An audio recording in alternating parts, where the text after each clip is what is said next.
Señores ministros de la Corte, señores gobernadores, señores diputados y senadores nacionales, presidentes y dignatarios extranjeros, argentinos. Hoy comienza una nueva era en Argentina. Hoy damos por terminada una larga y triste historia de decadencia y declive y comenzamos el camino de la reconstrucción de nuestro país.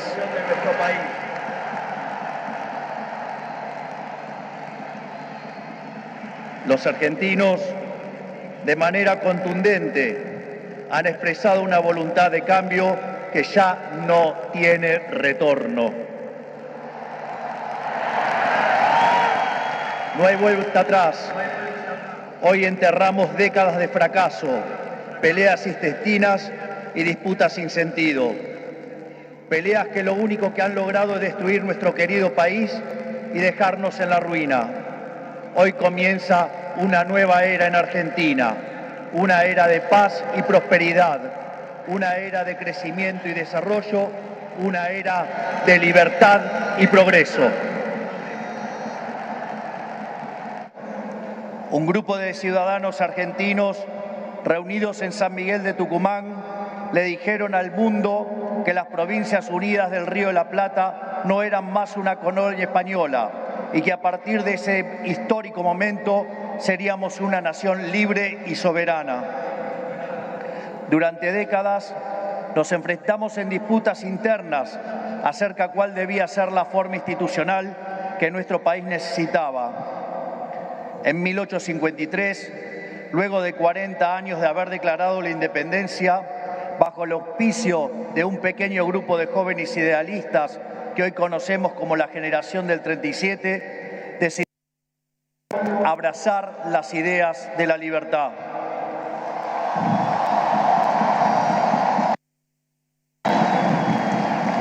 Así, se sancionó una constitución liberal con el objetivo de asegurar los beneficios de la libertad para nosotros, para nuestra posteridad y para todos los hombres del mundo que quieran habitar el suelo argentino. Lo que vino después de la sanción de esa constitución de fuerte raigambre liberal fue la expansión económica más impresionante de nuestra historia. De ser un país de bárbaros enfrascados en una guerra sin cuartel, pasamos a ser la primer potencia mundial. Para principios del siglo XX éramos el faro de luz de Occidente. Nuestras costas recibían con brazos abiertos a millones de inmigrantes que se escapaban de una Europa devastada en búsqueda de un horizonte de progreso. Lamentablemente, nuestra dirigencia decidió abandonar el modelo que nos había hecho rico y abrazaron las ideas empobrecedoras del colectivismo.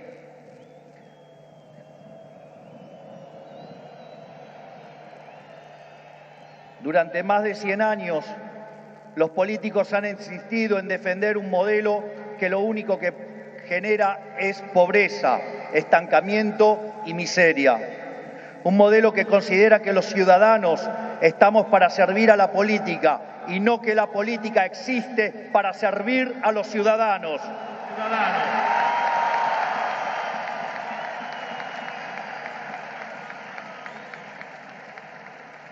Un modelo que considera que la tarea de un político es dirigir la vida de los individuos en todos los ámbitos y esferas posibles.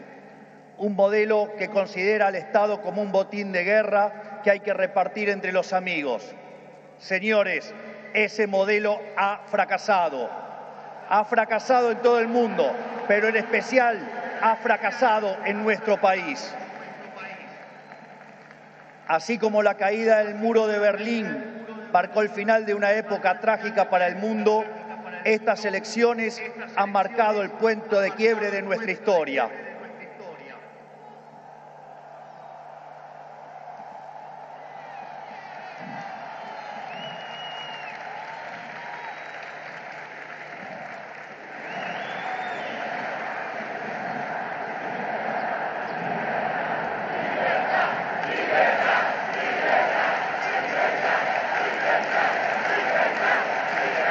En estos días, mucho se ha hablado de la herencia que vamos a recibir. Dejen que sea muy claro en esto. Ningún gobierno ha recibido una herencia peor que la que estamos recibiendo nosotros.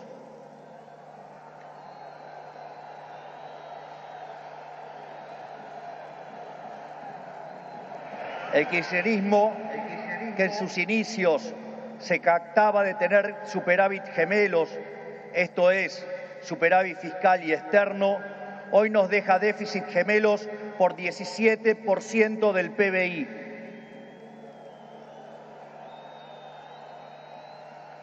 A su vez, de esos 17 puntos del PBI, 15 corresponden al déficit consolidado entre el Tesoro y el Banco Central.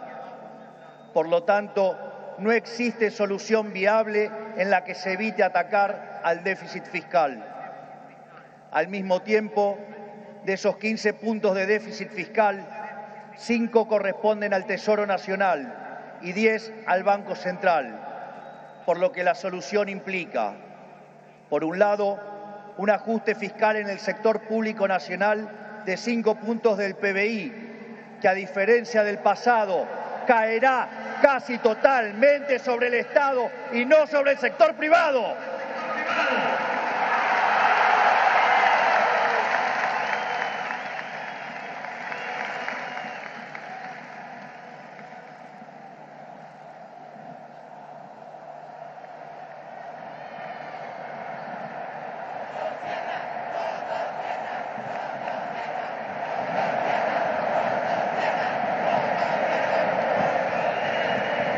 Por el otro, es necesario limpiar los pasivos remunerados del Banco Central, los cuales son responsables de los 10 puntos de déficit del mismo. De esta manera, se pondría fin a la emisión de dinero y con ello a la única causa de la inflación empíricamente cierta y válida en términos teóricos.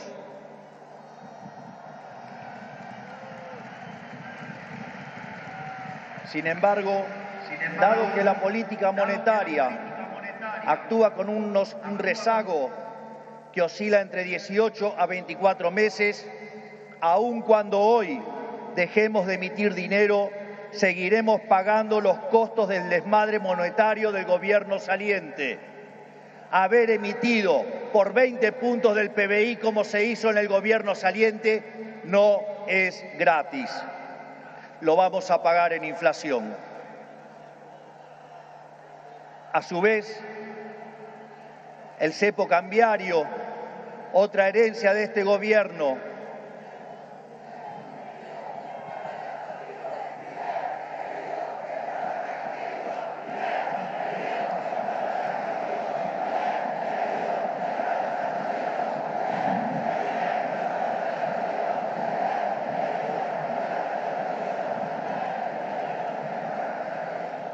a su vez, el cepo cambiario, otra herencia de este gobierno, no solo constituye una pesadilla social y productiva, porque implica altas tasas de interés, bajo nivel de actividad, escaso nivel de empleo formal y salarios reales miserables que impulsan el aumento de pobres e indigentes, sino que además el sobrante de dinero en la economía hoy es el doble que había en la previa del Rodrigazo.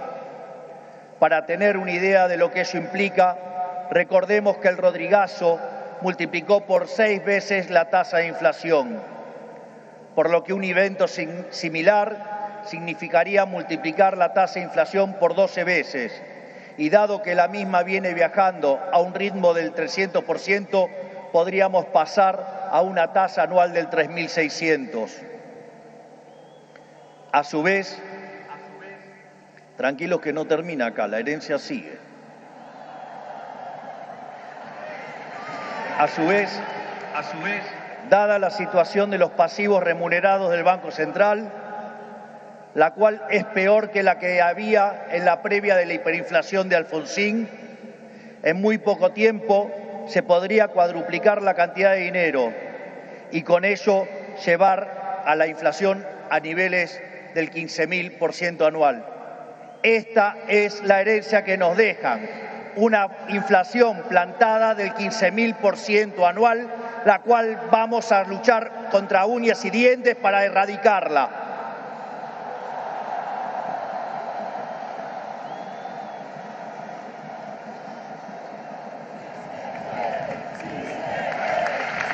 Es más, este número, que parece un disparate, quiero que sepan que implica una inflación del 52% mensual, mientras que hoy mismo ya viaja a un ritmo, de acuerdo a estimaciones privadas, que oscilan entre el 20 y el 40% mensual para los meses entre diciembre y febrero.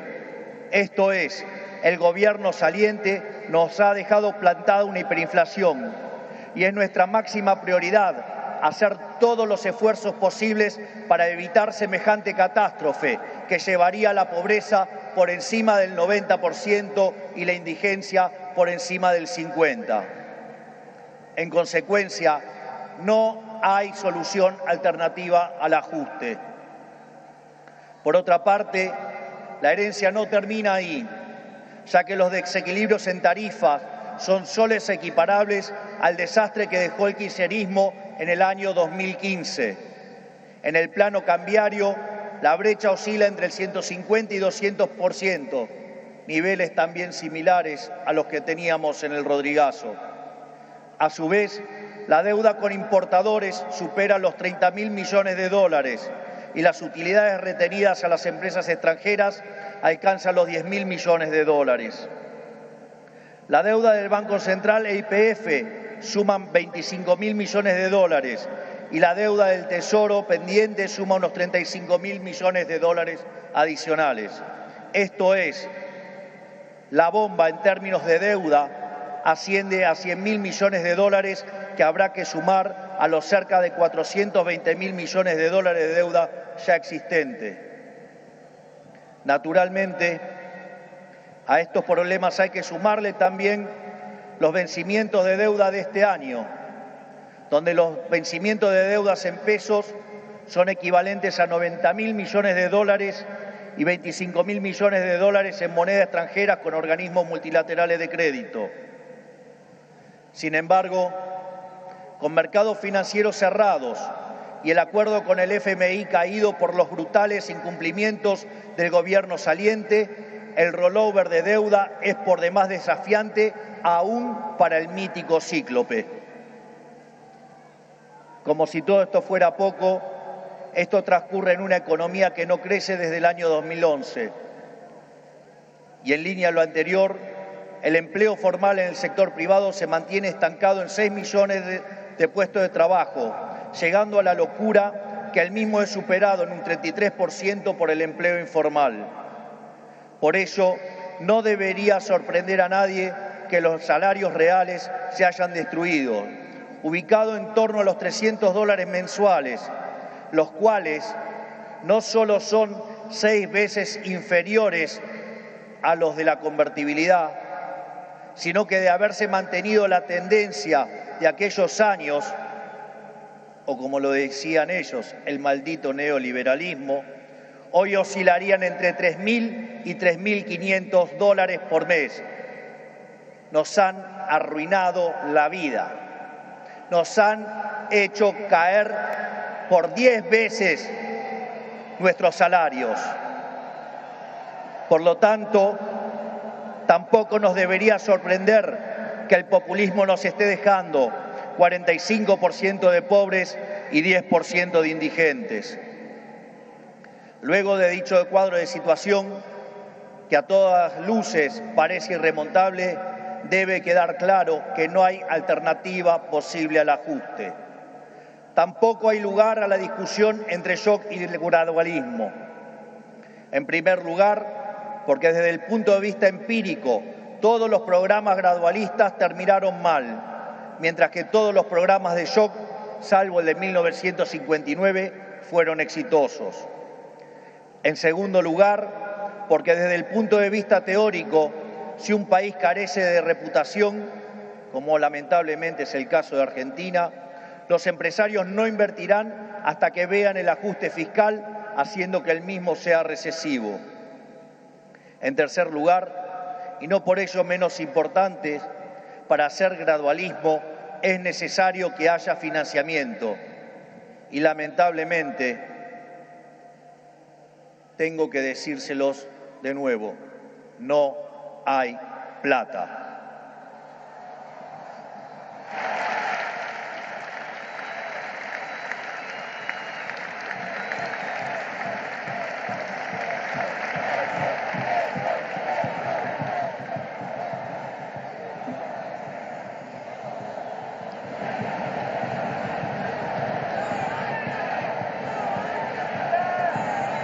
Por ende, la conclusión es que no hay alternativa al ajuste y no hay alternativa al shock.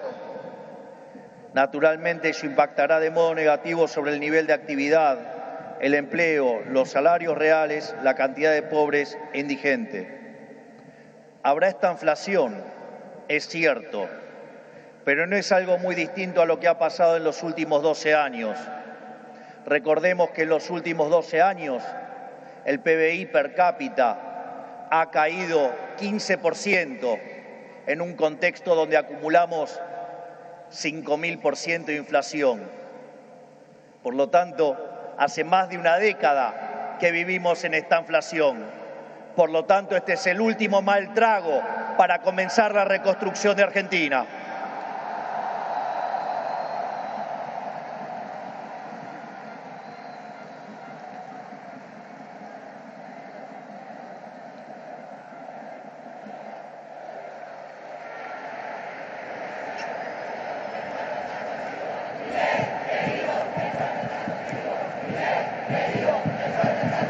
A su vez, luego del reacomodamiento macro que vamos a impulsar, el cual será menos doloroso cuanto mayor sea la caída del riesgo país y cuanto mejor sea nuestra contención desde el Ministerio de Capital Humano, la situación comenzará a mejorar. Esto es, habrá luz al final del camino.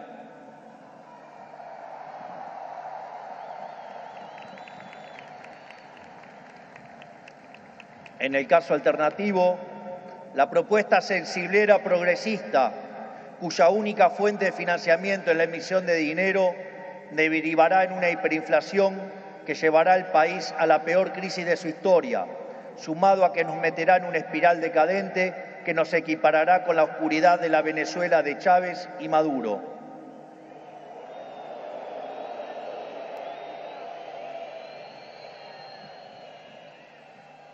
Por lo tanto, luego de semejante cuadro de situación, no pueden quedar dudas que la única oposición posible es el ajuste, un ajuste ordenado y que caiga con toda su fuerza sobre el Estado y no sobre el sector privado.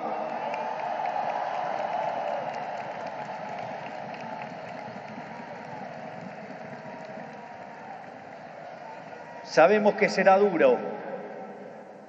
Por eso quiero también traerles una frase sobresaliente de uno de los mejores presidentes de la historia argentina, que fue Julio Argentino Roca. Nada grande, nada estable y duradero se conquista en el mundo cuando se trata de la libertad de los hombres y del engrandecimiento de los pueblos, si no es a costa de supremos esfuerzos y dolorosos sacrificios. Pero nuestros desafíos no terminan solamente en el plano económico. El nivel de deterioro de nuestro país es tal que abarca todas las esferas de la vida en comunidad. En materia de seguridad, Argentina se ha convertido en un baño de sangre. Los delincuentes caminan libres mientras los argentinos de bien se encierran tras las rejas. El narcotráfico se apoderó lentamente de nuestras calles, a punto tal que una de las ciudades más importantes de nuestro país ha sido secuestrada por los narcos y la violencia. Nuestras fuerzas de seguridad han sido humilladas y maltratadas durante décadas. Han sido abandonados por una clase política que le ha dado la espalda a quienes nos cuidan. La anomia es tal que solo el 3% de los delitos son condenados. Se acabó con el siga-siga de los delincuentes.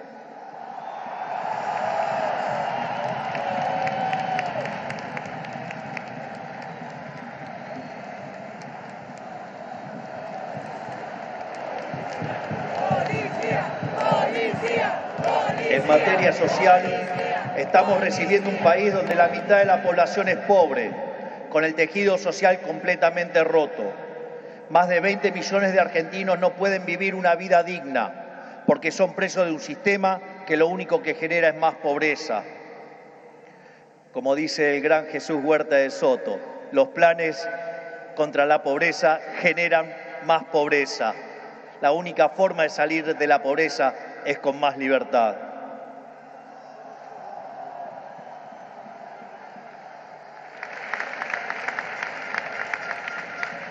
Al mismo tiempo, 6 millones de chicos hoy a la noche se irán a dormir con hambre, que caminan descalzos por la calle y otros que cayeron en la droga.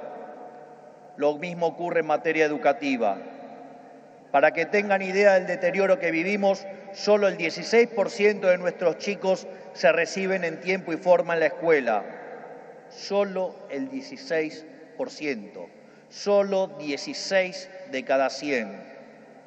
Es decir, que el 84% de nuestros chicos no termina la escuela en tiempo y forma. A su vez, el 70% de los chicos que sí terminan la escuela no pueden resolver un problema de matemática básica o comprender un texto.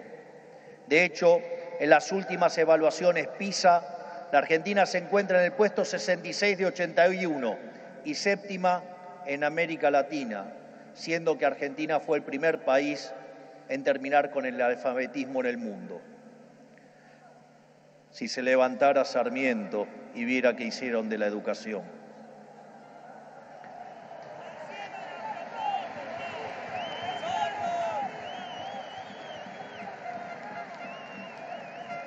En materia de salud, el sistema se encuentra completamente colapsado. Los hospitales están destruidos, los médicos cobran miseria y los argentinos no tienen acceso a salud básica. Tan es así que durante la pandemia, si los argentinos hubiéramos hecho las cosas como la media de los países del mundo, hubiéramos tenido 30.000 muertos. Pero gracias al Estado Te Cuida y su ineficiencia, 130.000 argentinos perdieron la vida.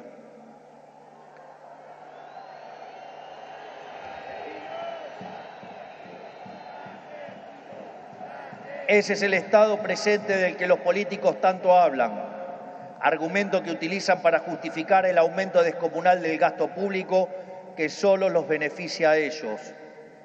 En todas las esferas, miren donde miren, la situación de la Argentina es de emergencia. Si miramos la infraestructura de nuestro país, la situación es la misma. Solo el 16% de nuestras rutas se encuentran asfaltadas y solo el 11% se encuentra en buen estado. Por eso, no es casualidad que mueran cerca de 15.000 argentinos por año en accidentes de tránsito. Lo que quiero graficar con todo esto es que la situación de la Argentina es crítica y de emergencia. No tenemos alternativas y tampoco tenemos tiempo. No tenemos margen para discusiones estériles. Nuestro país exige acción y una acción inmediata. La clase política deja un país al borde de la crisis más profunda de nuestra historia. Cada uno de ellos tendrá que hacerse cargo de su propia responsabilidad. No es tarea mía señalarlos. No buscamos ni deseamos las duras decisiones que habrá que tomar en las próximas semanas, pero lamentablemente no nos han dejado opción. Sin embargo, nuestro compromiso con los argentinos es inalterable. Vamos a tomar todas las decisiones necesarias para arreglar el problema que causaron 100 años de despilfarro de la clase política, aun cuando al principio sea duro.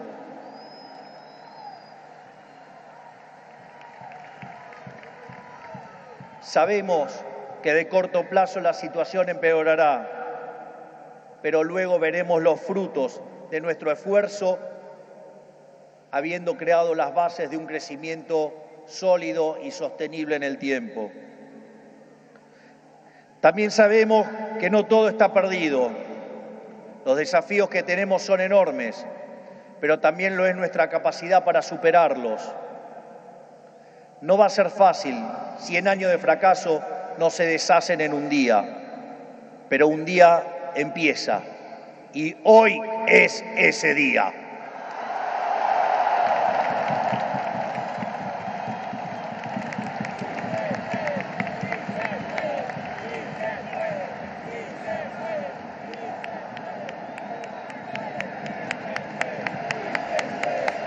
Hoy empezamos a desandar el camino de la decadencia y comenzamos a transitar el camino de la prosperidad. Tenemos todos para ser el país que siempre soñamos. Tenemos los recursos, tenemos la gente, tenemos la creatividad y, mucho más importante, tenemos la resiliencia para salir adelante. Hoy volvemos a abrazar las ideas de la libertad, esas ideas que se resumen en la definición del liberalismo de nuestro máximo prócer de las ideas de la libertad, el profesor Alberto Venegas Lynch, hijo, que dice: el liberalismo es el respeto irrestricto del proyecto de vida del prójimo, basado en el principio de no agresión, en defensa del derecho a la vida, a la libertad y a la propiedad, cuyas instituciones fundamentales son la propiedad privada, los mercados libres de intervención estatal, la libre competencia, la división del trabajo y la cooperación social. En esa frase de 57 palabras está resumida la esencia del nuevo contrato social que eligieron los argentinos.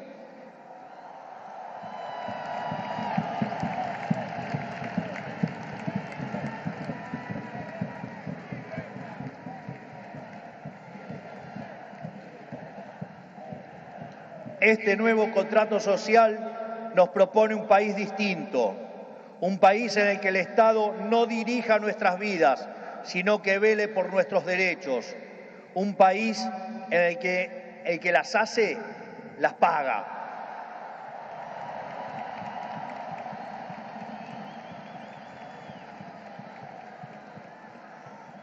Un país en el que quien corta la calle violando los derechos de sus conciudadanos no recibe la asistencia de la sociedad. Puesto en nuestros términos, el que corta no cobra.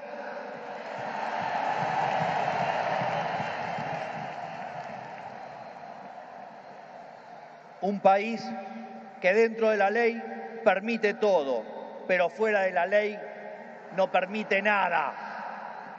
Un país que contiene a quienes lo necesitan, pero no se deja extorsionar por aquellos que utilizan a quienes menos tienen para enriquecerse a ellos mismos.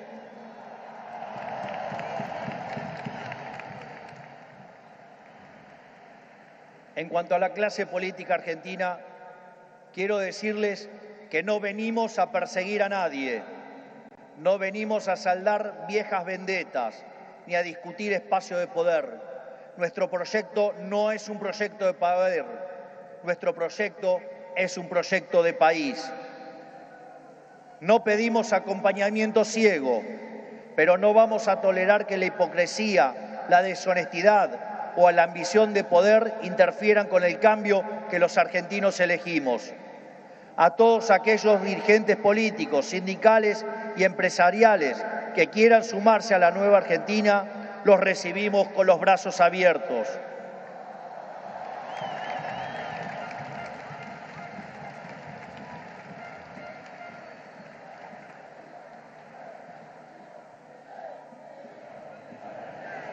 Así, no importa de dónde venga, no importa qué hayan hecho antes, lo único que importa es hacia dónde quieren ir. Aquellos que quieren utilizar la violencia o la extorsión para obstaculizar el cambio, les decimos que se van a encontrar con un presidente de convicciones inamovibles que utilizará todos los resortes del Estado para avanzar en los cambios que nuestro país necesita. No vamos a claudicar, no vamos a retroceder, no nos vamos a rendir. Vamos a avanzar con los cambios que el país necesita, porque estamos seguros que abrazar las ideas de la libertad es la única manera en la que podremos salir del pozo en el que nos han metido.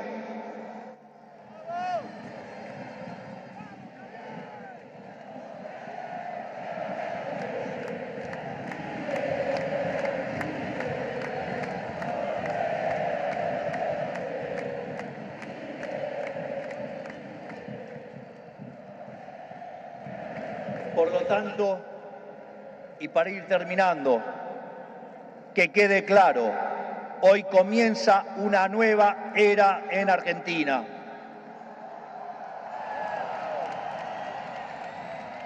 El desafío que tenemos por delante es titánico, pero la verdadera fortaleza de un pueblo se mide en cómo enfrenta los desafíos cuando se presentan.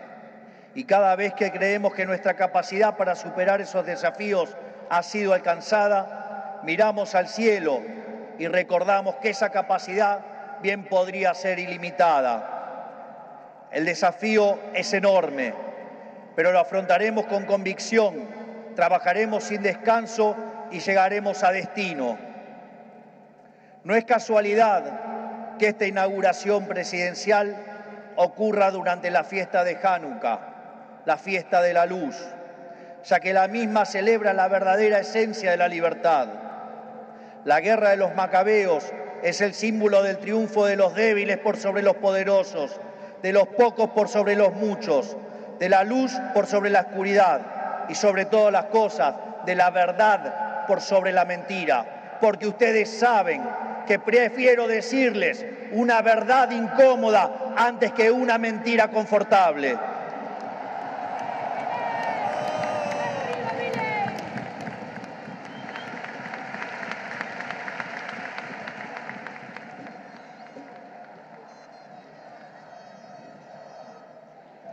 Estoy convencido de que vamos a salir adelante. Recuerdo cuando hace 2 años, junto a la doctora Villarruel, hoy vicepresidente de la Nación, ingresamos a esta casa como diputados. Recuerdo que en una entrevista me habían dicho, pero si ustedes son 2 en 257, no van a poder hacer nada.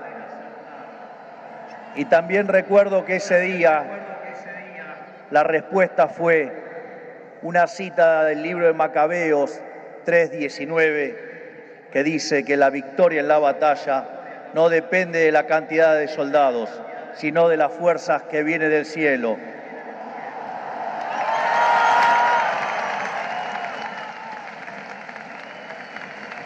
Por lo tanto, Dios bendiga a los argentinos y que las fuerzas del cielo nos acompañen en este desafío. Muchas gracias. Será difícil, pero lo vamos a lograr. ¡Viva la libertad, carajo! ¡Viva la libertad, carajo! ¡Viva la libertad, carajo! Conforme a ponerse de pie que vamos a salir. Por el artículo 75 de la ley 26.522, hasta aquí han transmitido